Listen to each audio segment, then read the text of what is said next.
Hello, good afternoon. Welcome to JoyNews Today. We're coming to you live from our studios in Kokomlemle. We're on DTT because we're free to on DSTV channel 421 and GoTV channel 125. We are a home of independent, fearless, and credible journalism. Coming up this afternoon, a grieving mother pleads for explanation into circumstances leading to the tragic death of her 19-year-old son at the Ewim Polyclinic in Cape Coast.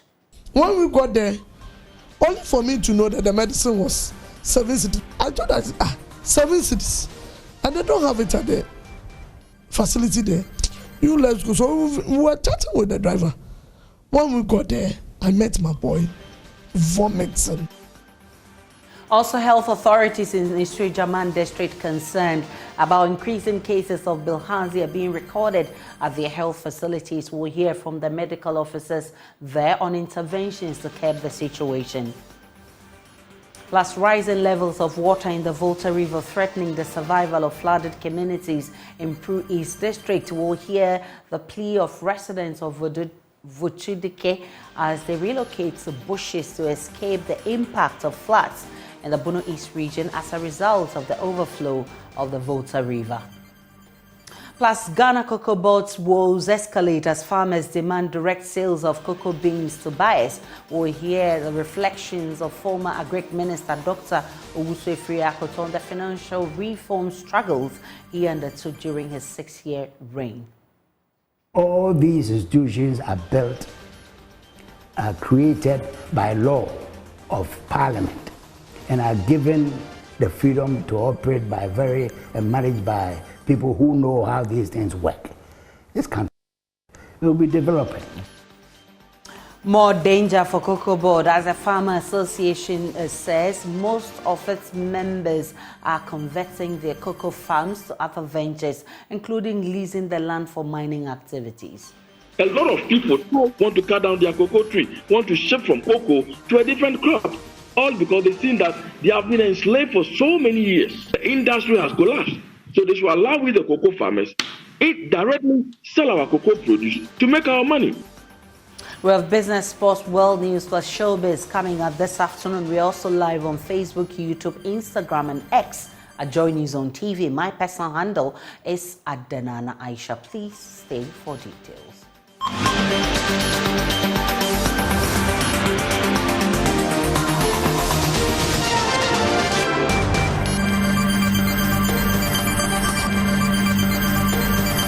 Many thanks for choosing us. The Ghana Health Service is investigating the unfortunate passing of Nana Obeng, a 19-year-old second-year law student at the University of Ghana at the Ewim Polyclinic in Cape Coast. Nana Obeng's mother, Nellie Mills, says she brought her asthmatic son to the hospital to administer a nebulizer treatment to prevent an imminent asthma attack. However, she alleged the medical staff administered an injection instead, which tragically led to her son's death shortly after.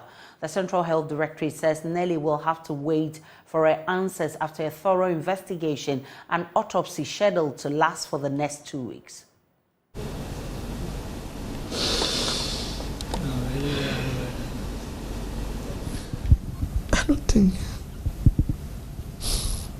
I don't think anybody feels the pain I'm going through. If not, Ghana Health Service will not be sitting down. Nellie Mills is grieving. She's unable to pick herself up after witnessing her son's untimely death at the Ewim Polyclinic in Cape Coast. She tells me that her heart is in flames and nothing will douse it until she gets satisfactory answers from health authorities. I left the food. I went back to my shop with Isaac, thinking that he was eating, only for him to call me around 6:43 to say that I should come. When I opened the door and I got say, "Hey, are you not worrying me?" He said, "Oh, ma, it's as if my asthma wants to."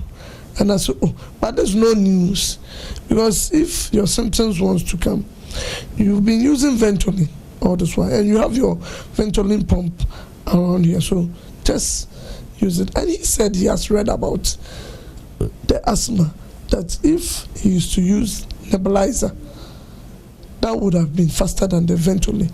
A 19-year-old son, now being a second-year law student at the University of Ghana, perished at the Ewim Polyclinic while seeking to use a nebulizer to control his asthma. When we got there, I saw two people there, one male, one female. I greeted them and I said, my boy was an asthmatic and he needed the help of the oxygen. Then the male guy shouted. I didn't know even Nana has already seated on the first chair there. Then the male guy shouted. But if he needed oxygen, was that the place for him? Matamasa, get up and go and sit at the third chair. And I said, boss, is this the way you treat people here? We've never been here before. So if where he is sitting is not the rightful place, I think you need to say it in a nice manner for him to move. You cannot maltreat my boy here. Nelly said although she wanted to stay with her son, she rather chose to rush to the pharmacy to buy a prescribed medicine. But upon her return, Nana Obin's condition had deteriorated. When we got there, only for me to know that the medicine was 7 cedis. I thought that 7 cedis, and they don't have it at the facility there. You let's go. So we were chatting with the driver. When we got there, I met my boy vomiting. He's vomited, and they gave me rubber or something that he should vomit inside. Something. And I said, what is happening? Then he got up, he became like a tent. So when I was shouting, they came to hold me that I should go out. Then my boy shouted that they've injected him. So I was asking, what injection? What injection? Nana is not here for injection. Who gave him the injection? Nelly sits on the favorite sofa her son used to occupy in the living room. Her eyes are fixed on his dance videos on TikTok. She begs authorities to set her heart at ease by telling her why her son died. I went inside only to go and meet my boy lying there lifeless. So I started shouting, hey, my boy is dead though, my boy is dead though. Because this thing, the underfoot were orange. Then they said he wasn't dead. I said, this person lying down. So they took me outside. Later I was there when Isaac came to ask me that one lady is saying they should come and ask me the boy's name, the date of birth, blah, blah, blah. And I said, but you don't know anything about my boy. And you've injected him. Who paid for the injection? Who? Well, we are not there with any health insurance. I never went there with any health insurance. Who even instructed that medicine? Because we're not there for injection. Only for them to declare him dead. I asked the cause of the death of my boy. Because I needed to know. And they said they don't deal with that. But they gather all cause of death and discuss it at the end of the month. So we should go and put our complaints on a paper. Authorities at the Ewim Polyclinic told JoyNews that the Central Regional Health Directorate had ordered them not to speak to the media. Meanwhile, the Central Regional Health Director, Dr. Marion Oko-Usu, says a committee has been formed to investigate the cause of Nana Obin's death. An autopsy has also been done and results will be ready in 2 weeks. But until then, Nelly Mills will continue to stay in her son's favorite seat, hoping the outcome of the investigations will heal her aching heart. Jojo Kobna, Joy News.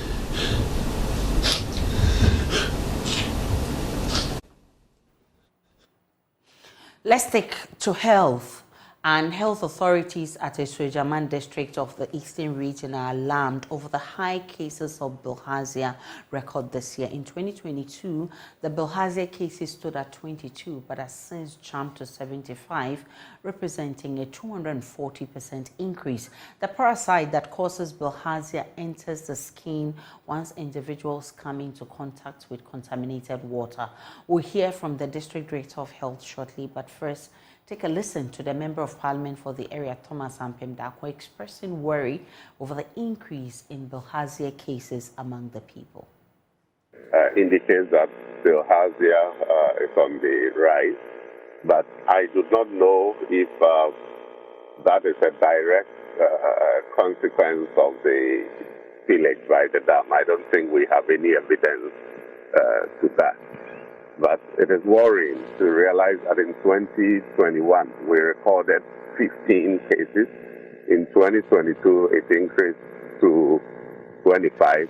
But as of last week, 2023, we have recorded 75 cases.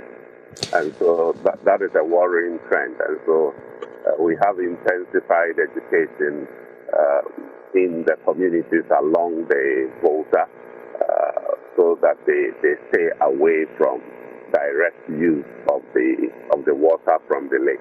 And so this is what I was talking to them about. And I have tried to put in some interventions that will give them alternative source of water, because most of them depend on the water from the lake. And so it is a worrying situation.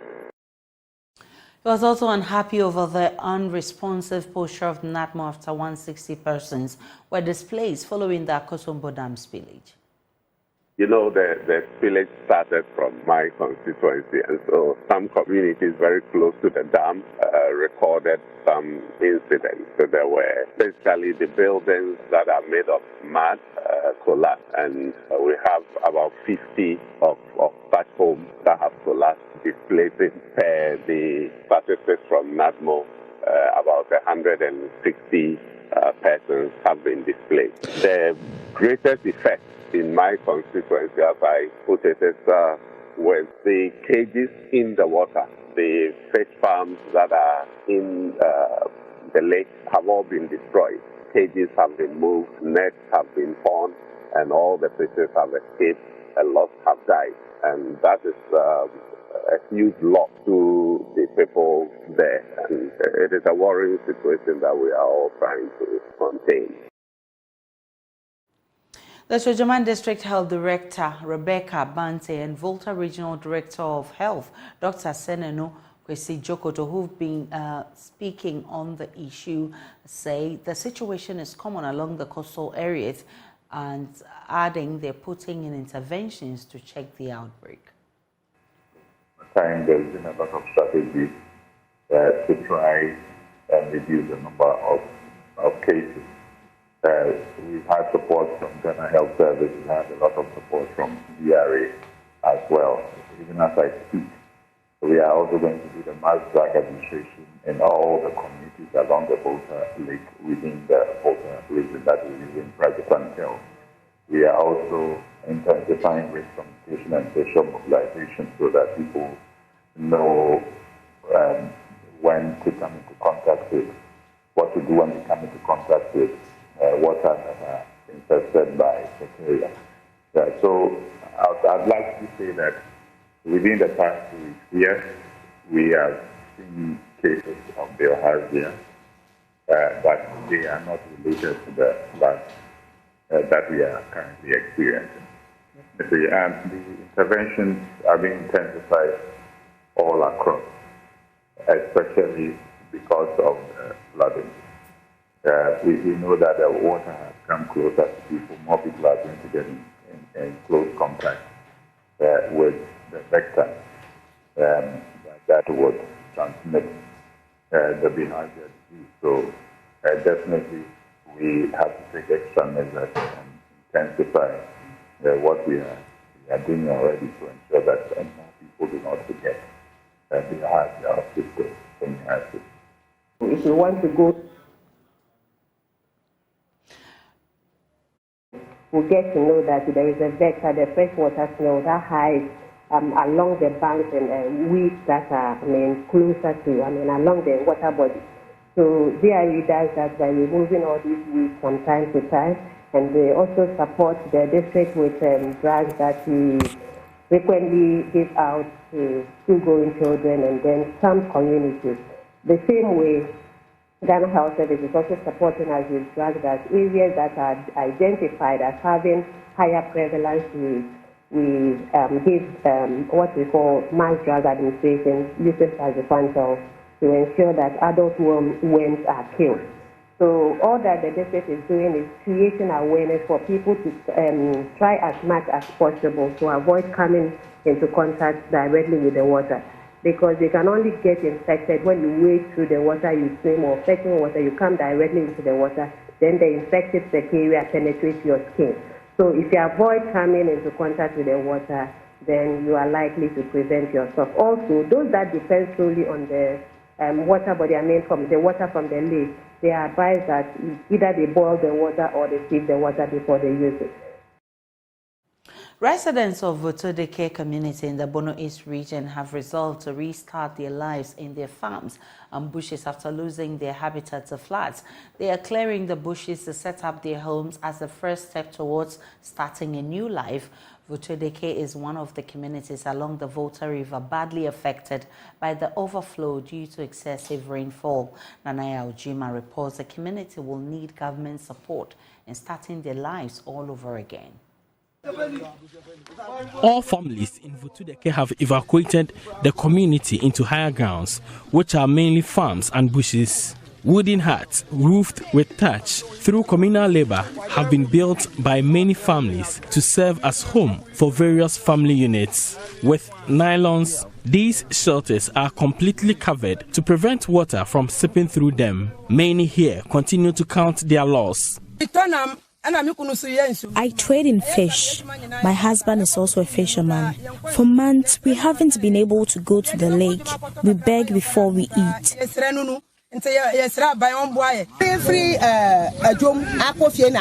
It costs 50 cedis to commute to markets and back. It is too expensive. Government should intervene. The original Votudeke community sits on the banks of the Volta Lake, with the majority of inhabitants working in the fishing value chain. Presently, the concrete homes are buried by the flood water. Without a boat, it's almost impossible to visit the community, which now floats on water. The community first experienced such a flood disaster in 2010 when residents relocated to the bush. Leadership of the community say though they have lost thousands of cedis to the flood, they are looking at starting over. When the floods came in 2010, we came to live here. When it receded, we never envisaged it will flood like this ever again. So we went back to acquire our properties there. Now, we have decided to make this our town. And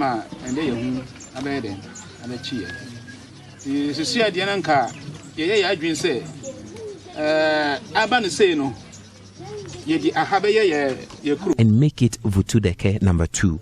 When the floods recede, our people can go and make temporary structures and work there. But the homes will be built here. We are still setting up. Some have been able to acquire shelters, others are yet to.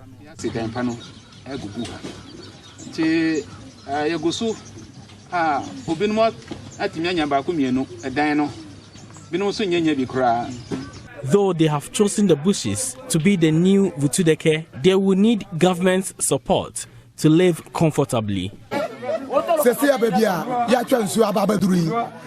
this location, there is no school. The old one is buried in the flood. Since we have decided to live here, we will need a shelter for school for the meantime.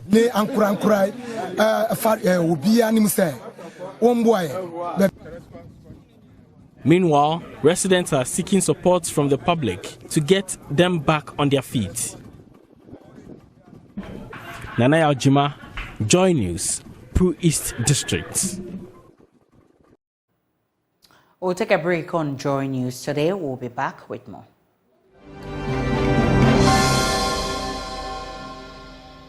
Welcome back to JoyNews Today. Flood victims in Awadekome in the Central Tongue District heaving a sigh of relief after a visit by the Ghana Pharmaceutical Society.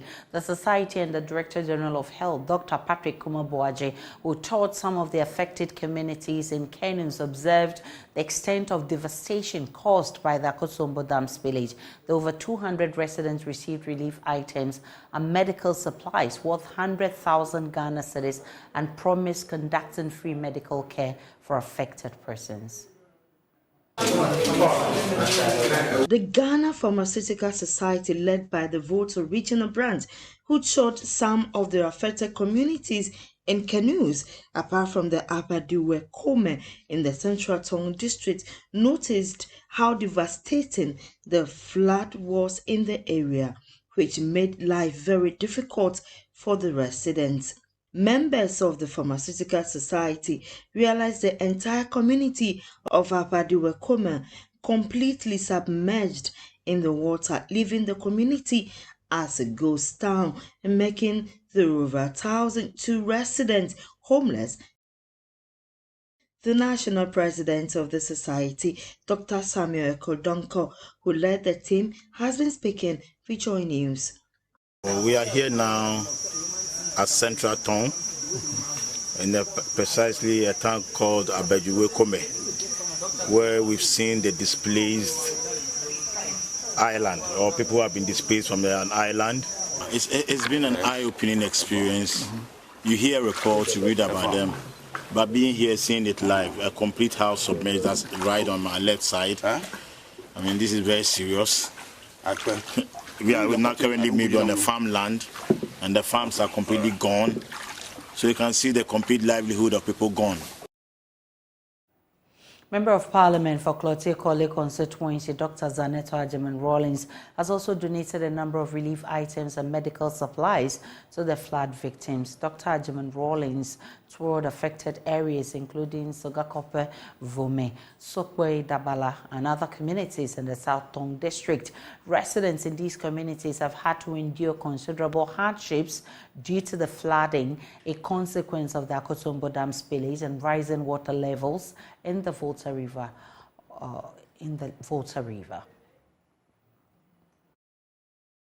Dr. Zaneto Agyemang-Rawlings visited several flood-affected areas, including Sogakope, Vume, Sokwe, Dabala, and all the affected communities in the South Tongue District, and met with local officials, community leaders, and residents. The flooding, which has resulted from the spillage of the Akotombo Dam and rising water levels in the Volta River, has caused considerable hardship to the affected communities. Speaking during the distribution of the relief items to the various communities, Dr. Zaneto Rawlings expressed her concern and sympathy for the affected residents. Well, currently we're in Teflek. This is where my dad. This is our family home, and so the idea is to actually support the communities in and around Teflek as far as Sogakope. We already made a donation to the district hospital, and we're going to make a few donations to one of the communities here, and then to the CHIPS compounds that are here, because with what is going on here, the first part of the disaster has happened, which is the spillage and the flooding, but what will happen in the aftermath of this is you find that there's a lot of cholera and other diarrheal diseases, typhoid, malaria, as the water starts to recede. What we're doing here as medical doctors is to try and preempt that by, first of all, supporting the health facilities with what they need, because this is something that they did not factor into their budgets at the beginning of the year. A former Minister for Food and Agriculture and Cocoa Affairs, Dr. Wusefri Akoto, says for 6 years he struggled but to no avail to restructure the finances of Ghana Cocoa Board, which according to him had gone out of hand. According to him, the poor financial state is impacting on the cocoa farmer. The sector has been in the news lately following comments by the Finance Minister Ken Ofori-Atta that he and the Governor of the Bank of Ghana will take a keen interest in monitoring the finances of Cocoa Board to ensure discipline in expenditure. Have you set the foundation, because you were there for 6 years? Yes. The foundation. Yeah, that's what I'm saying. One, the interaction that we've had with the farmers to increase their productivity in terms of yields and so on is very clear. Two, building institutions to sustain this. We have the Tree Crop Development Authority, which is an act of Parliament. I left another authority in Parliament, I don't know what has happened to it now, which is the Grain Development Authority to manage grains the same way Cocoa Board is managing cocoa. And then we had on my desk 2 more, Agricultural Development Authority and the Poultry Development Authority. If all these institutions are built, created by law of Parliament and are given the freedom to operate by and managed by people who know how these things work, this country wouldn't be where we are. We'll be far away. We will have a lot of welfare and we'll be developing. Speaking exclusively to my colleague Elton Broby, the former minister described as shocking decision by Finance Minister to take a seat on the board of Cocoa Board, insisting the Finance Ministry already has a slot on the board. What is the Finance Minister coming to do? At the end of the day, we gave him the whole country just to take care of it. Then what happened? So Cocoa Board itself is a collapsed institution. It has collapsed already. We know it and we foresee it. We said it several times, but they never listen. At the end of the day, as a cocoa farmer, I can sell my cocoa directly to the buyer to make my money, rather than relying on the government. The government have nothing better to offer for the farmers. As I'm speaking to you, a lot of people, millions of people want to cut down their cocoa tree, want to shift from cocoa to a different crop, all because they've seen that they have been enslaved for so many years. What is Ken Ofori-Atta coming to do? He was the finance minister, and what happened? The industry has collapsed. So they should allow with the cocoa farmers, directly sell our cocoa produce to make our money. Because other countries are doing it. They sell their cocoa on their own. Why is it that what interest is government so much interested in that he cannot even allow with the farmers to sell our produce than for him to sell it for us?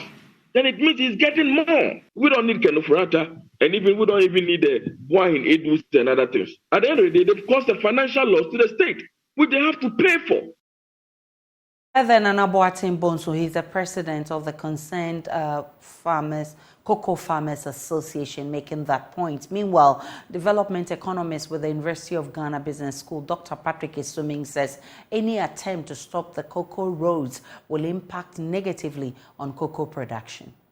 Now, if you look at what we have agreed to do in the IMA program, is even going to cause us more problems. Because if you travel in rural Ghana, you realize that the cocoa roads, and here I'm not even talking about the financing arrangement. If you look at the important role that the cocoa roads play, because without them, the cost of sending the cocoa beans to the port for export would be problematic.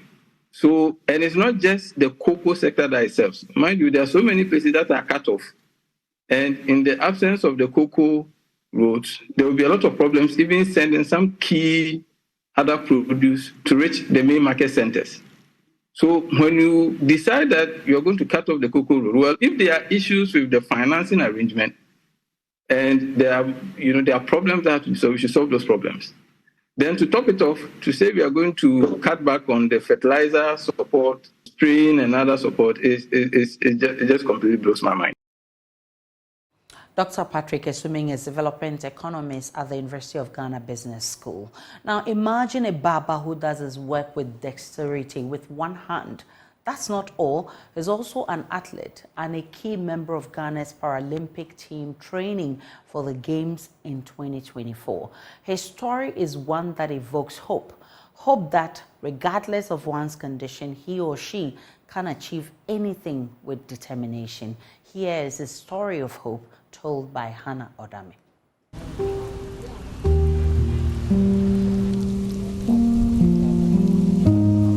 At a point, I wanted to commit suicide because sometimes when you go out, people will be pointing hands on you. That was his best escape from the dejection, depression, and anxiety he felt because he had only one functioning hand. Amos Ahiagba, born with two functioning hands, narrates how and when that changed. It's my mom who told me that when I was 6 years old, I went to climb a tree, and my auntie came to shout on me. So I jumped from the tree, and when I landed, I couldn't land well, so I hit. So after 2 days later, they see that my hand started damaged, so they rushed me from my village to Kolebu Teaching Hospital. But when they got there, the doctors confirmed that they are late, so they can't do anything about it unless they cut it. Otherwise, I might lose my life. So they just cut my hand, and after that, I was discouraged in life. So it took time for me to get close to my friends and even to go to school. After finding the strength to finally mingle, Amos also decided not to stay out of the classroom. He forever thanks his teacher, who discovered his athletic talent through a compulsory physical education session. So when it's time for inter-schools, no matter who you are, he will sack everyone to the field for you to do something so that you will see. So when I went to the field, he called me and I joined some groups of people to run. And he was shocked. When he started running, he was shocked I became first. So since that day, he never jokes with me. His uneducated mother was married off to a stranger at the age of 13. That event, which happened many years ago, inspired him to establish an after-school program, Achievers Ghana, at Mamobi. That's the story of Joy News' Impact Makers Award winner, Amadou Mohammed. Amadou's organization has so far trained more than 7,000 girls in Zongo communities in robotics, electronics, graphic designing, and more. He says the Joy News Impact Makers Award has projected his work, creating many opportunities for him. Maxwell Agbagba has more. Okay. So it's just a few minutes past midday, and I find myself in a one-story building nestled in the heart of Mamobi. This unassuming space serves as a classroom, the center of knowledge for Achievers Ghana. Here, a group of dedicated volunteers from various tertiary institutions are leading the class, giving back to their community, inspired by the teachings of Adamu Mohammed.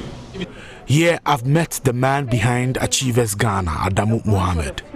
His mission was ignited by a personal story, his mother's forced early marriage to a stranger. She's a Kayayu, who head port in Accra, and then she has 7 children, and I'm the only one that she sent to school.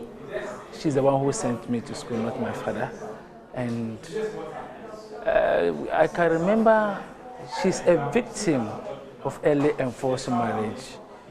Yeah, she's a victim. She was married at the age of 13. And then in that situation, it's like she doesn't even know my father. And she doesn't even know that she's even getting married at this particular day. All that she knows is that she was asked that there's marriage going on. And in the evening, she's going to be taken toward a husband. She doesn't know my father. Yes, and that's the kind of life that my mom passed through. And she's a woman that I would say that I have never seen her happy. Here in this room at Achievers Ghana, there are 3 different groups taking 3 different classes.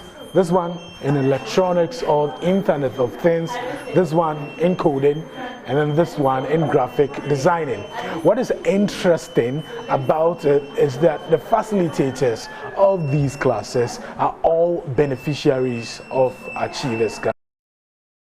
We're still live on Joy News Today. We're coming to you from our studios in Kokomlemle. We're also live on Facebook, YouTube, Instagram, and X.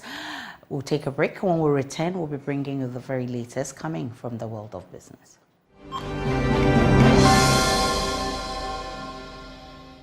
Hello and welcome to the business segment on Joy News Today. My name is Emma Davis. Minister of Energy Matthew Opoku-Prempeh is making a strong case for a deliberate effort in ensuring an efficient local content in upstream petroleum activities. According to him, the Petroleum Commission of Ghana should embark on effective monitoring of firms. He was speaking at the launch of the 2023 Local Content Conference and Exhibition. If the regulator doesn't show spine, nobody will develop Ghanaians in the petroleum sector. But it is actually probably not in the interest to develop Ghanaians in that sector, unless the regulator stands by what the government is trying to get them to do. How do you convince me that for 10, 15 years, you cannot train a Ghanaian to replace an expert? I'm yet to be convinced. There has to be a deliberate effort by the regulator to shine your eyes. The mere fact that they will promote 1 or 2 Ghanaians, not as replacement, but as tokens, and it to be taken as, oh, Ghanaians are occupying this space. And after 3 years, 4 years, when the position should become fully indigenized, the Ghanaian is moved to another place. Ecobank Ghana has pledged to support education projects in the country. As part of its 10-year anniversary, the bank will refurbish the computer laboratory of the South Labone Girls Technical Institute. According to the acting managing director, Joanna Mensah, the gesture is aimed at developing the digital skills of students to keep them abreast with the growing technological world. Ecobank Ghana, as part of its corporate social responsibility, plans to improve teaching and learning in the South Labone Girls Technical Institute. The donation forms part of the bank's commitment to sponsor the school to facilitate effective learning and research. In an interview, Managing Director of Ecobank, Joanna Mensah, said the development of the digital skills of students remains critical. Basically, Ecobank wants to support, social activities and also help to bring the poor, up and also develop the community. So, corporate social responsibility is usually the theme of this Ecobank Day. So this year, the theme is Excel with digital skills, and so we are here to donate some computers to the school. We came to do some inspect 21 computers. There's a computer lab. We'll refurbish it and then put in the computers to help develop the digital skills. Principal for South Labone Girls Technical Institute and Shelter for Abused Children, Gifty Tekpo, thank Ecobank for its timely support to the school. We've been hoping for this since 2020, and today has come to reality. So we are very grateful. Before, we lacked so many things to help us train these young ones under our care. But when we wrote to Ecobank Ghana, they responded to our request and then came down here to supply us with things that we're not even expecting. They are going to renovate about 4 classrooms for us, furnish with furniture, and then our ICT lab is going to be well equipped. So we are very grateful. It's a dream come true for the institution. We have to maintain it so that it goes a long way to support even the next generation. So as we call on them and they responded, we know when we call on to other institutions, they also continue to support us to maintain the equipment donated to us. The school was urged to uphold a good maintenance culture. That's all for business. For more business news, do log on to myjoyonline.com. My name is Emma Davis. Up next is sports. Do stay.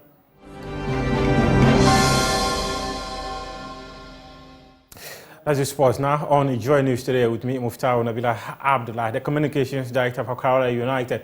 Abdul Say Mubarak says the pockets of violence that were witnessed during the March Day 6 Ghana Premier League tie against Number 4 was due to the fact that the security that were provided for the game wasn't enough. According to him, it is about time security is beefed up for Ghana Premier League matches to end hooliganism.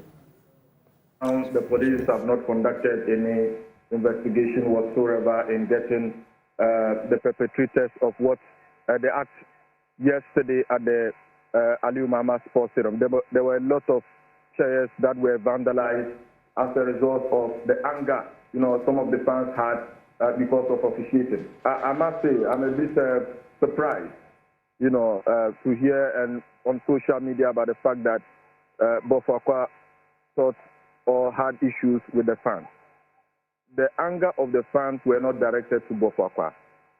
And with the police protection, it was even an official and some members of the home team that tipped the police that where the fans were gathered, waiting for the referees to come out of their dressing room, that is the same place Bofakwa were going to actually take as a route to bus or to get to their bus before they get out of the stadium. And so there was this tip that was given to the police that why don't we get a different route? Because if the Bofu team is coming out, they may encounter, these fans who are already angry at the gate, outside waiting for the referee. And so that was the incident that happened. They had to take them to a different place.